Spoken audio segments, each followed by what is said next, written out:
Parents మెచ్చిన university Sankalchand Patel university Gujarat. నాన్ వేషన్ గురించి వద్దాం.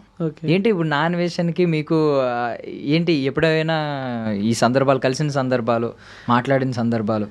యాక్చువల్గా తను డిఫరెంట్ కాంటినెంట్లో ఉంటున్నాడు, నేను లైక్ వేరే కాంటినెంట్లో ఉంటున్నాము. ఎప్పుడు ఒకే దేశంలో మేము ఇద్దరము అంటే కనీసం ఒక కాంటినెంట్లో కూడా ఉన్నది ఎప్పుడు లేదు. సో దట్ మేము ఎప్పటి నుండో లైక్ ఒక 4 years నుండి ఫ్రెండ్స్ కాబట్టి మంచి ఫ్రెండ్షిప్ ఉంది అంతే. ఫ్రెండ్షిప్ అంతే, నథింగ్ ఇంకేం లేవు. బట్ ఒక మంచి లైక్ మంచిగా అభిమానిస్తాడు. సో నేను చేసే రైడ్ ఏదైతే ఉందో తను మంచి దానికి రెస్పెక్ట్ ఇస్తాడు. సో దట్ చూస్తాడు తను వ్యూస్ కోసం కాకుండా ఏదో పైసల కోసం కాకుండా జెన్యున్గా ఈ అబ్బాయి చేస్తున్నాడు సో అని చెప్పేసి తను అప్రిషియేట్ చేస్తాడు. ఓకే, మనోడు జర్నీ మీకు ఎలా అనిపిస్తూ ఉంటుంది?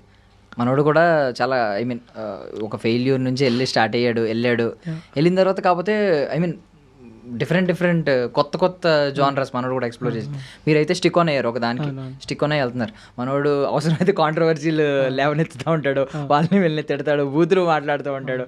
సమ్ టైమ్స్ కొన్ని కనువిప్పు కలిగించే మాటలు కూడా మాట్లాడుతూ ఉంటాడు. సో ఇది హోల్ జర్నీ మీకు ఎలా అనిపిస్తుంది? యూట్యూబ్లో ఇంతవరకు ఒక్క వీడియో కూడా చూడలేదు అతనిది. ఇన్స్టాగ్రామ్లో రీల్స్ చూశాను. సో ట్రావెలింగ్ పక్క పెడితే తను ఏమనుకుంటాడంటే ఇండియా ఇట్లుంది, ఎట్లయితే నాకు ఒక ఆవేదన ఉంటుంది కదా, ఎప్పుడైతే మనం ఫారెన్కి వెళ్తామో ఇండియాలో ఉండి ఇలా మాట్లాడలేము. ఎందుకంటే మనం ఇప్పుడు నీ ఇంట్లో కూర రోజు తిని నువ్వు సూపర్ ఉంది అని అంటావు, పక్క వాళ్ళ కూర తిన్నప్పుడే కదా నీ కూర బాగుందా చెడ్డ ఉందా అని తెలుస్తుంది. సో ఎప్పుడైతే ఈ 15 దేశాలు తిరిగినప్పుడే కదా నా దేశం కూడా ఇట్లా ఉంటే బాగుంటుంది అనే ఒక తపన, ఒక కంపారిజన్, ఒక కోపం, ఎందుకు ఇక్కడ ఈ వ్యవస్థ ఇట్లా ఎందుకు ఉంది, ఇంత నెగ్లిజెన్స్ తోటి ఎందుకు జనాలు ఉన్నారు, ఎందుకు ఇట్లా రోడ్ల పొంటి తిరుగుతున్నారు, ఇంత లైక్ ఎందుకు వేరే కంట్రీలో ఎవరు కూడా రోడ్ల పొంటి ఊపర్ మీటింగ్లు వేసుకొని టైంపాస్ చేయట్లేదు, ప్రతి ఒక్కరు పార్ట్ టైం అనో అదో ఇదో అని, ఎందుకు వేరే కంట్రీలో డాడీ బండి కొని, అమ్మ బండి కొని, అమ్మ సెల్లు కొని, డాడీ సెల్లు కొని అని చెప్పేసి ఎందుకు అడుక్కుంటలేరు, ఎందుకు టార్చర్ పెడతలేరు, వాళ్ళు ఎందుకు సంపాదించుకుంటున్నారు, ఎందుకు నా యూత్ అంతా ఇట్లా చెడిపోతుంది, ఇట్లా అమ్మాయిలు ఎంబడి లేకుంటే యాసిడ్ అటాకులు చేసుకుంటా, ఖాళీగా గంజాయిలు తాగుకుంటా, లేకుంటే రేపులు చేసుకుంటా, ఇలా ఎందుకు వీళ్ళందరూ ఉంటున్నారు, ఈ యూత్ అంతా ఇంత బాగుంటుంది, ఎందుకు మన స్టూడెంట్స్ ఇక్కడ నుండి పోయి నానా కష్టాలు పడి అక్కడ చదువుకొని పైసలు సంపాదించి హ్యాపీగా సెటిల్ అవుతున్నారు, ఎందుకు పక్క దేశంలో ఏమున్నది, నీ దగ్గర ఏం లోపించింది, మన దేశంలో ఎంత ఉంటే ఎంత బాగుంటుంది అనే ఒక తపన ఏదైతే ఉన్నదో ఆ ఆవేదనతోటి మాట్లాడే వర్డ్సే కానీ ఏదో నా దేశం ఇట్లా అట్లా అని కాదు. ఎందుకంటే మన దేశం అన్ని భూమి అంత ల్యాండే, కానీ దాని మీద వచ్చే మనుషులు చెడగొడుతున్నారు అంతే. ఓకే, సో ఈవెన్ అక్కడ కూడా మనం డ్రగ్స్ బేస్డ్ సినిమాలు లేదంటే ఇవన్నీ కూడా చూస్తాం, సైకో పాత్ లాంటి సినిమాలు చూస్తాం. మనుషులు ఉండొచ్చు మేబీ అక్కడ కూడా అలాంటి వాళ్ళు. ఇగో మనుషులు అందరూ మంచోళ్ళు కాదు,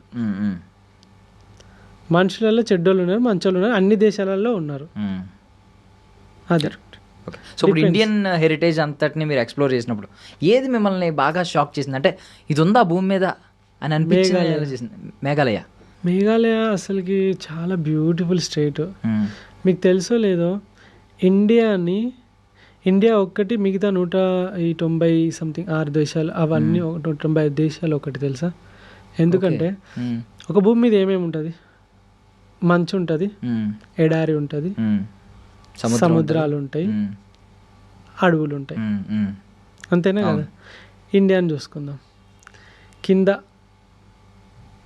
through the entire India border south మొత్తం బీచెస్, తర్వాత కర్ణాటక, మహారాష్ట్ర, ఒరిస్సా, జార్ఖండ్, మేఘాలయ, ఛత్తీస్గఢ్, తెలంగాణ, ఆంధ్రప్రదేశ్, అటు సైడ్ నార్త్ ఈస్ట్ స్టేట్స్ అన్నీ మంచి దట్టమైన అడవులు ఉన్నాయి. అడవులలో డిఫరెంట్ స్పీషీస్ ఉన్నాయి, బైసన్స్ ఉన్నాయి, టైగర్స్ ఉన్నాయి, బెంగాల్ టైగర్స్ ఉన్నాయి, అండ్ పులులు అన్నీ ఉన్నాయి, అన్ని రకాల జంతువులు ఉన్నాయి. ఓకేనా?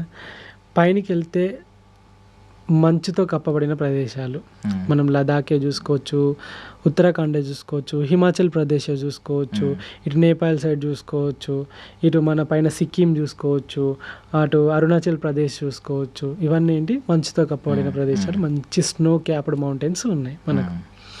మన గుజరాత్ సైడ్ దగ్గర చూసుకుంటే రాజస్థాన్ మొత్తం ఎడారి చూసుకోవచ్చు మనం, మంచి డెజర్ట్ సూపర్, అదొక డిఫరెంట్ కైండ్ ఆఫ్ ఓకే ఇట్లా కూడా ఉంటుందా అనే థాట్లో అట్లా ఉంది.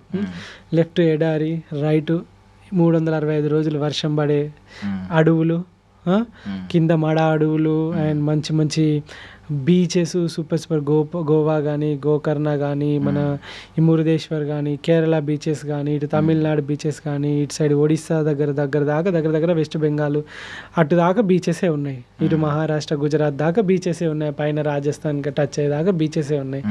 మన దేశంలో లేనిది ఏంటిది?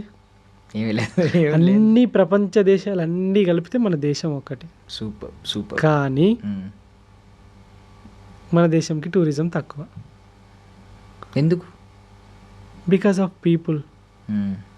మన దానిలో ఒక ముద్ర పడిపోయింది, గలీజ్గా ఉంటారు, స్లమ్ ఎక్కువ ఉంటుందని. ప్రతి యూట్యూబర్ వచ్చి స్లమ్ చూపెట్టిపోతున్నాడు ఫారినర్స్, రైట్? అండ్ ఇంకొకటి ఏంటంటే మోసాలు చేయడం, సేఫ్ అండ్ సెక్యూరిటీ. నన్నే రాబరీ చేసిండు. మీరు బయట దేశాల్లో ఒక్కసారి కూడా ఏం జరగలేదు నాకు. ఇక్కడే మన బ్రెజిలియన్ అమ్మాయి వస్తే ఆమెని చంపేసారు. మన యూరోప్ అమ్మాయి అక్కడ ఎంపీ సైడు బ్రెజిలియన్ కపుల్ వస్తే ఇద్దరు క్యాంప్ వేసుకుంటే పాపం రాత్రి వాడిని కొట్టి ఆమెను 4-5 కలిసి బీహార్ సైడ్ అటు సైడ్ రేప్ చేసేసారు. ఈ వీడియో ఇంటర్నేషనల్ అయింది. కొన్ని లక్షల మంది వచ్చేటోళ్ళు ఎందుకు అలాంటి కంట్రీకి పోవడం ఎందుకు అని క్యాన్సల్ చేసుకుంటారు. దీనివల్ల మనకే దెబ్బ టూరిజంకి. మన దగ్గర ఒకసారి ఆలోచిస్తే బాత్రూమ్స్కి వెళ్ళాలనుకుంటే సడన్గా నువ్వు ఇప్పుడు రోడ్డు మీద పోతున్నావు, నీకు బాత్రూమ్ టాయిలెట్ అర్జెంట్ అయింది, నువ్వు చూస్తే ఎక్కడ కనబడదు, ఎత్తుక్కోవాలి. పెట్రోల్ పంప్సా లేకుంటే కాంప్లెక్సెసా అవి చూసుకోవాలి. పబ్లిక్ టాయిలెట్స్ చాలా తక్కువ మన దగ్గర. అండ్ హోటల్స్లో కూడా శానిటైజేషన్ ఉంటుంది కదా, క్లీన్లీనెస్, నీట్నెస్, వేసుకునే బెడ్స్ పైన మరకలు, అది కూడా బగ్స్ చిన్నవి ఇవన్నీ ఉండడం, అంటే క్వాలిటీ చాలా తక్కువ ఉండడం. ఇవన్నీ ఫారినర్స్ వస్తే చాలా హైజెనిక్గా ఉంటారు వాళ్ళు, అంటే వాళ్ళ కంట్రీస్లో అంత స్టాండర్డ్స్ మెయింటైన్ చేస్తారు. మన దగ్గరికి వచ్చేవరకు వాళ్ళకి చూసినప్పుడు ఎందుకులే ఒక పేద దేశానికి పోవడం ఎందుకు అన్నంత ఫీల్ వస్తారు. మనది చాలా రిచెస్ట్ కంట్రీ కదా. సో నేను ఏమంటా అంటే మనం ఎట్లనైతే బయట దేశాలపై తిరుగుతున్నారో అన్ని దేశాలలో వచ్చి మన దేశం యొక్క గొప్పతనం, మన ఆర్కిటెక్చర్, మన గుళ్ళు అసలుకి ఎట్లుంటే అసలు మన గుళ్ళు, మన వరంగల్ సంబంధించిన రామప్ప కానీ, 1000 స్తంభాల గుడి కానీ, ఈ భద్రకాళి మాత భద్రకాళి మాత చాలా టెంపుల్స్ ఉన్నాయి ఇప్పుడు వరంగల్లో కానీ, ఇప్పుడు హైదరాబాద్లో కానీ, హంపి కానీ, ఇప్పుడు ఆంధ్రప్రదేశ్లో కానీ, మన సంస్కృతి, మన కాకతీయ రాజులే కానీ, మన దేవరాయలు కానీ, ఇలాంటి ఎన్నో అసలు అంతుపట్టని ప్లేసెస్ తెలుసా. ఇప్పుడు ఒక్కొక్క పురాతన కట్టడాలు కట్టిన ఇంతవరకు పగిలిపోలేదు, చాలా స్ట్రాంగ్ ఉన్నాయి. అప్పుడు కట్టిన మన రాజులు కట్టిన 100,000 సంవత్సరాల క్రితం ఉన్నాయి. ఇప్పుడు కట్టిన బిల్డింగ్కు పర్రెలు వాస్తున్నాయి, అంటే రంధ్రాలు ఇట్లా చీరికలు వాస్తున్నాయి. అప్పుడే ఎంత టెక్నాలజీగా వాడిర్రు వాళ్ళు, ఎంత గట్టిగా కట్టిర్రు. అంత పైకి రాయి ఎట్లా తీసుకుపోయారని ఇప్పటికీ పరిశాన్ అవుతాం. అంత పెద్ద రాయి ఏనుగుల ద్వారా అప్పట్లో వాళ్ళు తీసుకుపోయారు కదా. సో నేను ఏమంటా అంటే మన దేశం కూడా అట్లా మంచిగా ట్రావెలింగ్ అవన్నిటికీ ఉంటే స్కోప్ ఎక్కువ ఉంటుంది. ఫారినర్స్ కూడా వాళ్ళు వచ్చి ఇక్కడ కూడా సెటిల్ అయితే బాగుంటుంది కదా, వాళ్ళకు కూడా ఇలాంటి అవకాశం కనబడాలి కదా దేశంలో. సో ఈ పొలిటీషియన్స్ కానీ ఈ సిస్టమ్ కానీ ఇదంతా కరెక్ట్గా, ఎలాంటి పొల్యూషన్ లేకుండా, ఎలాంటి ఇవి ఏమంటారు ఇది ఈ కల్తీ లేకుండా, మంచిగా క్వాలిటీ ఆఫ్ కన్స్ట్రక్షన్సే కానీ, బ్రిడ్జిలు కడితే కూలిపాయి, ఫ్లైట్లు కూలిపాయి, చాలా వరకు ఇట్లా జరుగుతున్నాయి కదా. ఇవన్నీ స్ట్రాంగ్గా ఉంటే ఎంత బాగుంటుంది అని నాకు అనిపిస్తుంది. సో కాబట్టి ఇండియా కూడా అట్లా బాగుపడింది, ఎంత బాగుంటుంది. అంటే ఇప్పుడు ఎంత రుచికరమైన వంటకం ఉన్నా వడ్డించేవాడు దరిద్రంగా ఉంటే మనం వేసుకోం. అటు సరిగ్గా వడ్డించకుండా మొహం ఎలా పెట్టుకుని వేసాడు అనుకోండి, మనమే తినాం. సో అదే జరుగుతుంది ఇక్కడ. మంచి మంచి గొడ్డు కారమైన కూడా తీయ ఉంటుంది. అదే ఇప్పుడు అది మన దగ్గర మంచి మంచి ప్లేస్లు ఉన్నా కూడా మన పీపుల్ చేసే కొన్ని మిస్టేక్స్ వల్ల, లేదంటే కొంచెం క్వాలిటీ మెయింటైన్ చేయకపోవడం వల్ల, లేదంటే బిహేవియర్ వల్ల, వీటి వల్ల కొంచెం టూరిజం దెబ్బతింటుంది. సో అది మెరుగైతే మన దగ్గర అద్భుతమైన tourism. Safety first, safety first. వాళ్ళు సేఫ్టీ ఫీల్ అవుతారు, సేఫ్టీ కోరుకుంటారు ఎవరు వచ్చినా కూడా.